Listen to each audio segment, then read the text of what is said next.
नमस्कार, आपण पाहताय SR24 न्यूज. निर्भीड निपक्ष बातम्यांचं आपल्या हक्काचं व्यासपीठ.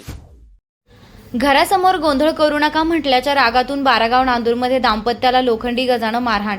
घरासमोर सुरू असलेल्या बचत गटाच्या बैठकीदरम्यान मोठ्यानं आरडाओरडा होत असल्यानं गोंधळ करू नका असं सांगितल्याच्या कारणावरून झालेल्या वादातून एका दाम्पत्याला शिवीगाळ करत लाथाबुक्क्यांनी तसेच लोखंडी गजानं मारहाण केल्याची घटना राहुरी तालुक्यातील बारागाव नांदूर येथे घडली आहे. या प्रकरणी राणी सूर्यभान जाधव यांनी राहुरी पोलीस ठाण्यात फिर्याद दाखल केली असून त्यावरून 6 जणांविरुद्ध गुन्हा दाखल करण्यात आला आहे. 9 ऑगस्ट 2026 रोजी सायंकाळी 5:30च्या सुमारास राणी जाधव यांच्या घरासमोर शेजारी राहणाऱ्या अर्पिता सचिन डहाणे यांची बचत गटाची बैठक सुरू होती.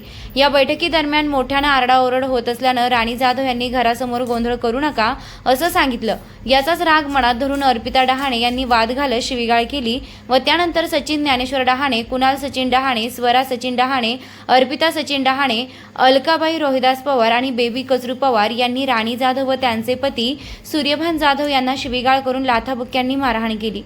याच दरम्यान सचिन ज्ञानेश्वर डहाणे याने जवळ पडलेला लोखंडी गज हातात घेऊन राणी जाधव यांच्या उजव्या हातावर मारहाण केली.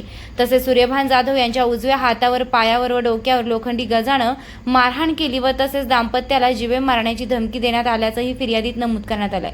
या प्रकरणी राहुरी पोलीस ठाण्यात गुन्हा रजिस्टर नंबर 906/2026 नुसार भारतीय न्याय संहितेतील कलम 118(1), 115(2), 352, 351(2), 191(1), 189(1) व 190 अन्वये गुन्हा दाखल करण्यात आला असून या घटनेचा पुढील तपास पोलीस निरीक्षक रवींद्र देशमुख यांच्या मार्गदर्शनाखाली सुरू आहे. SR24 न्यूज साठी ज्ञानेश्वर सुरशे, राहुरी.